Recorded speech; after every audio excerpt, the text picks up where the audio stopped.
जय श्री कृष्ण। कृष्ण और सुदामा की मित्रता बहुत प्रचलित है। सुदामा गरीब ब्राह्मण थे। अपने बच्चों के पेट भर सके उतने भी सुदामा के पास पैसे नहीं थे। उनकी पत्नी ने कहा, हम भले ही भूखे रहे लेकिन बच्चों का पेट तो भरना चाहिए ना। इतना बोलते बोलते उनकी आंखों में आंसू आ गए। सुदामा को बहुत दुख हुआ। उन्होंने कहा, क्या कर सकते हैं, किसी के पास मांगने थोड़े ही जा सकते हैं।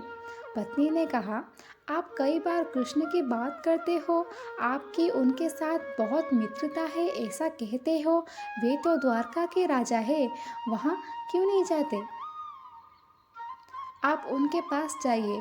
मुझे विश्वास है कि वो दीननाथ आपके बिना कहे ही हमारी दरिद्रता दूर कर देंगे।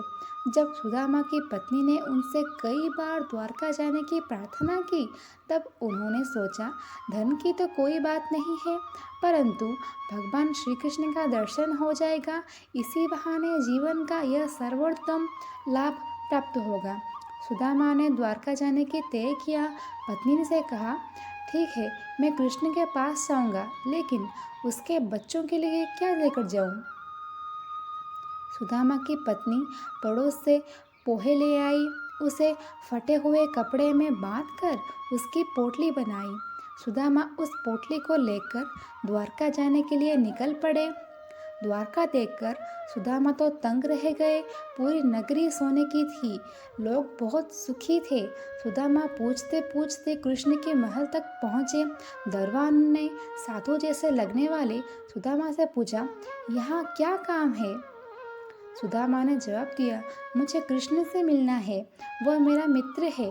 अंदर जाकर कहिए कि सुदामा आपसे मिलने आया है।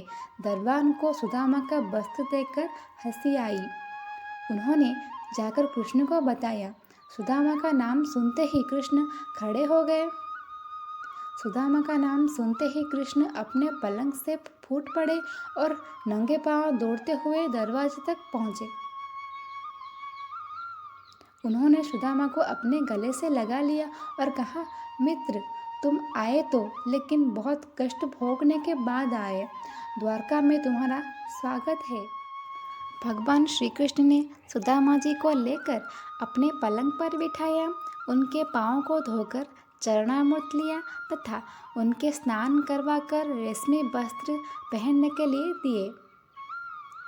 सुदामा पोहे की पोटली छुपाने लगे, लेकिन कृष्ण ने खींच ली। कृष्ण ने उसमें से पोहे निकाले और खाते हुए बोले, ऐसा अमृत जैसा स्वाद मुझे और किसी में नहीं मिला। सुदामा वहाँ 2 दिन रहे। वे कृष्ण के पास कुछ नहीं मांग सके। तीसरे दिन वापस घर जाने के लिए निकले। घर जाते हुए सुदामा को विचार आया, घर पर पत्नी पूछेगी कि क्या लाए, तो क्या जवाब दूंगा। सुदामा घर पहुँचे। वहाँ उन्होंने अपनी झोपड़ी नजर नहीं आई। उतने में एक सुंदर घर से उनकी पत्नी बाहर आई। उसने सुंदर कपड़े भी पहने थे। पत्नी ने सुदामा से कहा, देखा, भगवान कृष्ण का प्रताप, हमारी गरीबी चली गई। भगवान कृष्ण ने हमारे सारे दुख दूर कर दिए। सुदामा का कृष्ण के प्रेम याद आई। उनकी आंखों में खुशी के आंसू आ गए।